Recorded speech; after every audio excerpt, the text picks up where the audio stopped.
અન્ન ક્ષેત્રે અને મુખ્ય પ્રવેશદ્વારનું નવીનીકરણ નારાયણ સરોવરમાં કરવામાં આવ્યું નવીનીકરણ અન્ન ક્ષેત્ર ભોજનાલય ટ્રસ્ટ તથા ગૌશાળા ટ્રસ્ટે આપ્યો સહયોગ મોટી સંખ્યામાં સંતો મહંતો પણ ઉપસ્થિત રહ્યા દેશભરમાંથી દાતાઓ અને આગેવાનો પણ હાજર રહ્યા કુંભ મેળો એ આજે કુંભ મેળામાં સ્નાન કરીએ છીએ એ પ્રમાણે અમને લાગે છે એક બાજુ શ્રી મોરારી બાપુના મુખે શ્રી રામકથાનું આયોજન છે કોટેશ્વર મહાદેવ અને નારાયણ સરોવરની વચમાં દરિયાલાલ પાસે બીજું આજે અમે વાલરામ અતિથિ ગૃહ 12 વર્ષ પહેલાં બનાવ્યું હતું સંતોના વાલદાસજી મહારાજના ગુરુશ્રીના આશીર્વાદથી ડોનરોના સાથ સહકારથી એ આજે 12 વર્ષ પછી અમે રિનોવેશન કરાવ્યું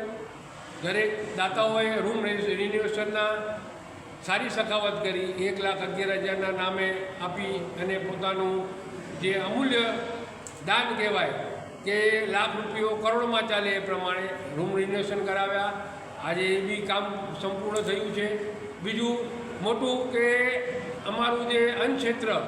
ગૌશાળા અને અતિથિગૃહ લગભગ આપણે અન્ન ક્ષેત્ર છે એનો જે મુખ્ય પ્રવેશ દ્વાર છે એનું નૂતનીકરણ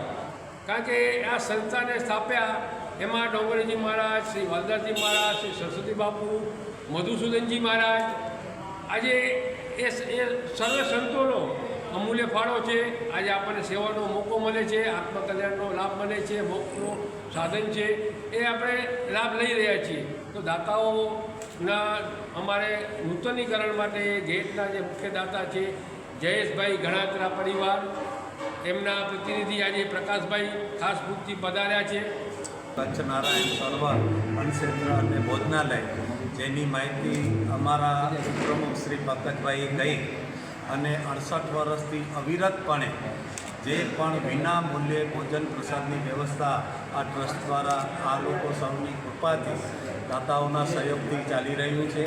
સાથે સાથે રહેવા માટે આધુનિક 2 સંકુલો છે અને સૌથી વધુ કે જે ગૌશાળા અને પાંજરાપોળ આ ટ્રસ્ટ દ્વારા નિભાવવામાં આવે છે એ ગૌશાળામાં અત્યારે આપણી કને